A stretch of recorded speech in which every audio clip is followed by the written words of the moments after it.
Fala galera, tudo bom? Estou gravando esse vídeo aqui porque eu tive um problema no meu computador e eu perdi as aulas do dia 10, do dia 11 e do dia 12. Então eu vou estar tratando aqui dos temas que eu trabalhei nessas aulas de forma bem rápida mesmo, só para que o conteúdo não fique cortado e não fique pulando nenhuma parte, tá bom? Então nesses dias aí foram trabalhadas as atividades, a atividade complementar, né, das semanas 1 e 2 e a atividade da semana 3, né, que a gente trabalhou aqui na nossa aula. Então vamos começar aqui pela atividade complementar da semana 1 e 2. O tema são os mesmos temas das semanas 1 e 2, ok? E aí vem a questão 1. Observe as imagens a seguir e classifique-as como fontes escritas, visuais, orais ou materiais, ok? A letra A é o retrato antigo de uma garota, seria uma fonte visual. A letra B é o registro de entrevista, seria uma fonte oral. A letra C é o artesanato indígena, seria uma fonte material. A letra D é o trecho da Lei 11.645/08, seria uma fonte escrita, né? A letra E, um artesanato indígena, seria uma fonte material.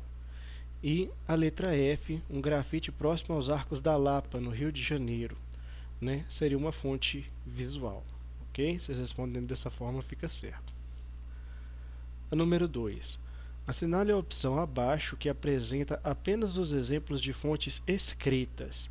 De todas as alternativas aqui, ó, somente a letra A traria somente fontes escritas, né? Jornais, diários e leis. A número 3. Assinale a alternativa correta. Ou seja, todas as alternativas estão erradas, só uma é correta. A correta aqui no caso seria a letra A. As imagens são fontes visuais. Elas podem ser fotografias, pinturas, desenhos, entre outras, ok? Então a 3 seria a letra A. A número 4. No caderno, aplique V para as afirmativas verdadeiras e F para as falsas. E a seguir corrija as falsas, ok? Então vamos lá, a letra A. A história é uma ciência exata, que chega a verdades definitivas. Essa afirmativa é falsa, pessoal. Por quê? Porque a história é uma ciência humana e ela chega a verdades parciais, tá bom? A letra B. Em seus trabalhos, os historiadores consultam diferentes fontes históricas, documentos escritos, como leis e cartas, documentos visuais, como fotografias e filmes, fontes orais, como entrevistas e depoimentos, fontes materiais, como armas e utensílios, enfim, tudo o que puder servir de pista para o passado.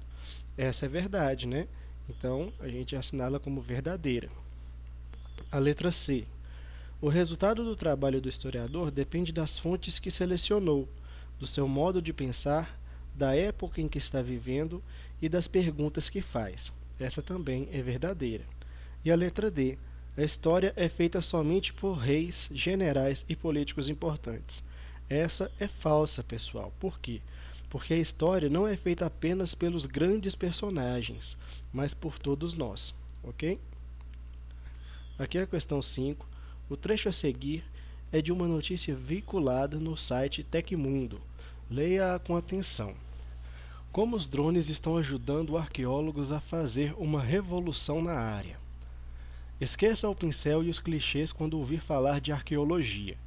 Os profissionais da área estão contando agora com uma ajuda que vem dos céus. Um estudo conduzido pela Faculdade de Dartmouth revelou que o uso de imagens obtidas com a ajuda de drones está resultando em uma verdadeira revolução na área. Os robôs voadores estão oferecendo uma abordagem muito mais abrangente para que os arqueólogos consigam fazer o reconhecimento das áreas que estão sendo pesquisadas e também para a coleta de dados, ok? E aí vem a letra A. Qual o trabalho dos arqueólogos? O que vocês podem estar respondendo, pessoal? Assim, ó. Os arqueólogos estudam os povos por meio dos vestígios materiais deixados por eles, como restos de casas, instrumentos de trabalho, pinturas feitas em rochas, vasos, entre outros. A letra B. O autor afirma que arqueólogos contam agora com uma ajuda que vem dos céus. O que ele quis dizer com isso? Ele quis dizer, pessoal, que os arqueólogos estão usando drones em seu trabalho. A letra C. Que vantagem o uso de drones traz para os arqueólogos? É o seguinte, pessoal, os drones conseguem fazer reconhecimento de áreas que estão sendo pesquisadas e coletar dados de forma mais dinâmica. Eles também conseguem cobrir um espaço maior em menos tempo, ok? E a letra D. Um dente humano, um vaso, um esqueleto achados por um arqueólogo são que tipo de fonte histórica? Seriam, né, pessoal, fontes materiais, ok? E aqui a número 6. Observe essa fotografia com atenção. Olha só essa fotografia, né? Uma manifestação a favor da paz, ok? A letra A pergunta: o que a fotografia mostra? Ela mostra adultos, crianças e adolescentes participando juntos de uma manifestação pela paz, ok? A letra B. Com base na imagem, é possível perceber que todos nós estamos fazendo história? Justifique. Aí o que vocês podem responder? Que sim, né? Todos nós fazemos parte da história. Então, vale a pena a gente pensar, né, na participação de diferentes pessoas aqui nessa foto. Olha só, tem gente de todo tipo, de toda classe social, de toda etnia, né? Provavelmente são pessoas que vivem em contextos sociais diferentes, né, que se uniram aí para poder fazer essa promoção, essa manifestação pela paz, ok? E a letra C. Em dupla, debatam a frase escrita na faixa e elaborem um comentário sobre a importância de manifestações como essa no mundo atual. Então, essa é uma resposta pessoal, é a sua visão. Mas vale ressaltar que a intenção aqui foi promover a cultura da paz, tal como proposto pela ONU. Tá bom? Então é isso aí. Agora vamos fazer a correção da semana 3, ok? Com o tema O Surgimento da Humanidade. Vamos lá. Recomendo que vocês sigam o meu canal, né? Faça aquele combo lá, curta, compartilhe, se inscreva, clique no sininho. E também sigam o canal do professor Dimas. Parte do conteúdo das nossas aulas é baseado nos conteúdos dele. E ele está sempre postando correções das atividades no seu canal também. O tema é o surgimento do homem, né? Quando a gente fala em surgimento do homem, surgem esses dois temas aí, ó, o evolucionismo e o criacionismo. O evolucionismo é a visão da ciência e o criacionismo são as visões das religiões. Criacionismo, forma de explicação sobre a origem do mundo, onde se busca atribuir a constituição das coisas à ação de um sujeito criador, ok? Dentro do criacionismo a gente pode citar alguns exemplos: a mitologia grega, a mitologia chinesa, o povo iorubá e o cristianismo, ok? O criacionismo e o evolucionismo, eles tentam explicar a origem do mundo, a origem da humanidade, né? Por exemplo, na mitologia grega, dentro do criacionismo, a origem do homem, ela se deve ao feito dos titãs Epimeteu e Prometeu. Na mitologia chinesa, a raça humana teria sido criada pela deusa Nuwa. No povo iorubá, nós fomos criados a partir do sopro de Olodumare. E no cristianismo, Deus criou o mundo em 6 dias, sendo que nos criou no 6º dia, ok? O evolucionismo já é a visão científica, né? É a teoria que tem base científica e explica que os seres vivos atuais seriam produtos da evolução de outras espécies, ok? Quem criou essa teoria, quem deu o pontapé inicial na teoria evolucionista seria o Charles Darwin. Ele diz que o ambiente seleciona os mais aptos a sobreviver. E os mais aptos a sobreviver, os mais adaptados, né? Eles têm mais chances de se reproduzir e deixar mais descendentes. E as características deles costumam ser repassadas de geração em geração, ok? Aqui a gente tem uma arte, né, que representa mais ou menos a questão de que toda vida é ligada de alguma forma, né? seja de uma forma mais próxima, de uma forma mais distante, toda vida ela tem uma ligação uma com a outra, né? Se a gente for pegar na genética mesmo, por exemplo, uma banana ela tem 50% do mesmo código genético que um ser humano, né? Um ser humano ele tem 98,5% do código genético de um chimpanzé. Então a gente está ligado a todo tipo de forma de vida, ok? Aqui mais uma representação, né, sobre como uma espécie, um ancestral, ele pode dar origem a várias outras espécies, vários outros gêneros, né, de, de animais, dependendo do contexto e do ambiente em que eles evoluem, ok? Aqui a gente tem o exemplo aqui de um ancestral comum, né, que deu origem aos símios do Novo Mundo, aos símios do Velho Mundo, ao gibão, orangotango, gorila, chimpanzé e até a espécie humana, né? E algumas espécies também que foram extintas, como o Diopithecus, o Ramapithecus e o Australopithecus. Quando a gente fala de símios do Novo Mundo e símios do Velho Mundo, Novo Mundo é a América, tá bom, pessoal? E Velho Mundo seria aquela ideia, aqueles locais, né, que já eram conhecidos antes da expansão marítima. A pré-história. A pré-história é como conhecemos o período que acompanha a evolução humana a partir do momento que hominídeos começaram a usar ferramentas de pedra. Encerrou-se com o surgimento da escrita, que aconteceu entre 3.500 a.C. e 3.000 a.C. Ok? A pré-história ela vai se dividir em 3 períodos: o período paleolítico, o período neolítico e a idade dos metais. No período paleolítico, também conhecido como Idade da Pedra Antiga ou Idade da Pedra Lascada, ele vai durar de 2,7 milhões de anos atrás até 10 mil anos atrás, ok? E ele tinha como característica a atividade dos homens como caçadores, coletores e nômades. No Neolítico, que também conhecido como período da Pedra Polida, ele vai ter uma duração entre 10 mil anos antes de Cristo e 4 mil anos antes de Cristo.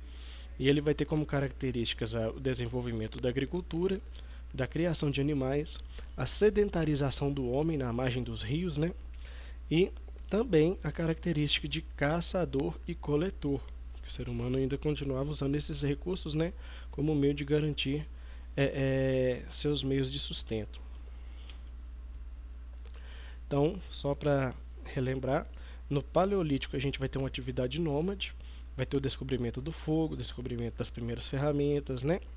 E no Neolítico vai haver a sedentarização do homem, com o surgimento das primeiras aldeias, das comunidades maiores, da agricultura, né? Da criação de animais e assim por diante.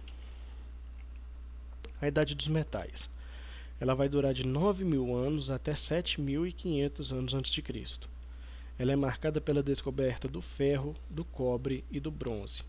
O manuseio do metal possibilitou a produção de ferramentas e armas.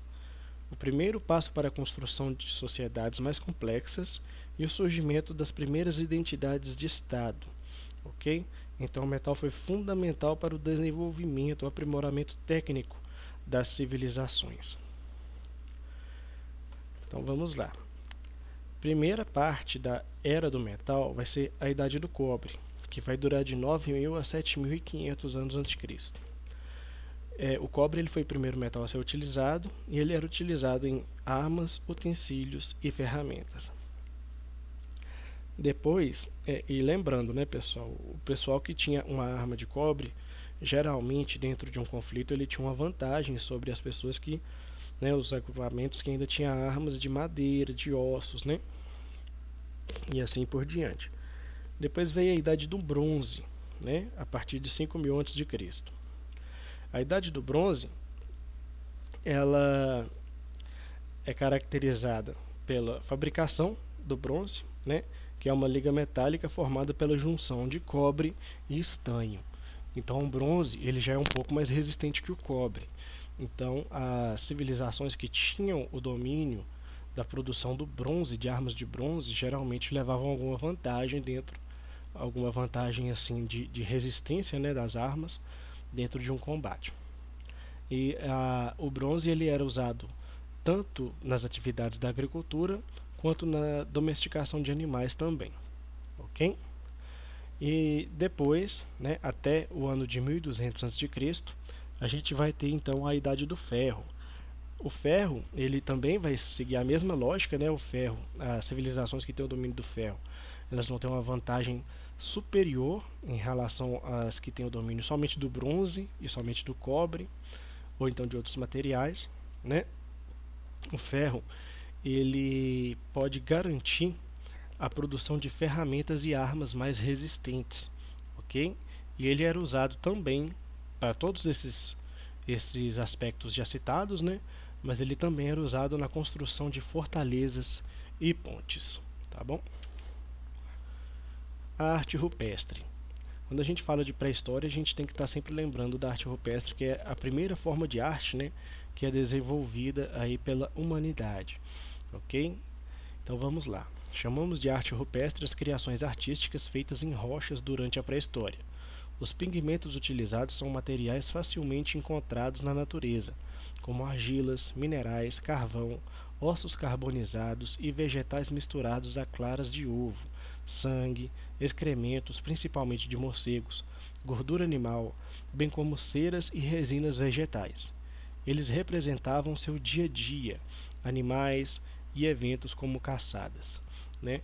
Então, aqui a gente tem alguns exemplos de arte rupestre, ok? Vale ressaltar também que quando a gente fala em pré-história, a gente tem que falar que o ser humano ele surgiu na África, né? E que a partir da África ele foi povoando todos os outros territórios. E aí vem a atividade. A questão 1. O período dos primeiros agrupamentos humanos se divide em duas partes, Paleolítico e Neolítico. Explique o que mudou de uma parte para outra. O que a gente pode estar respondendo aí, pessoal? No Paleolítico, os grupos humanos eram nômades e viviam da caça e da coleta. No Neolítico, o homem começa a praticar a agricultura e a criar animais, se tornando sedentário. A questão 2. O fogo foi uma das grandes descobertas desse período. Para quais atividades eles usavam fogo?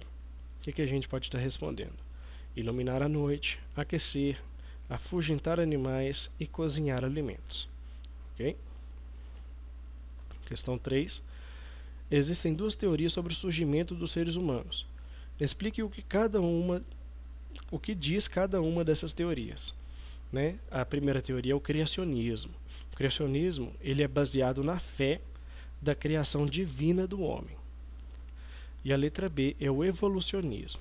O evolucionismo ele afirma que o homem era resultado de uma longa evolução e começou com os hominídeos até o Homo sapiens.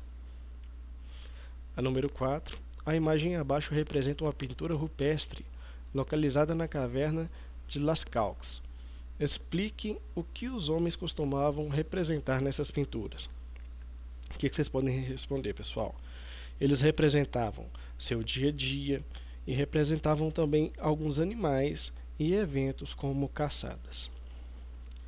Aqui a questão 5. Relacione a segunda coluna de acordo com a primeira sobre a evolução humana. Então vamos lá. A gente sabe, né, que Darwin... Opa, não, pessoal. Aqui cometi um erro aqui, ó. Deveria ter riscado a África, né?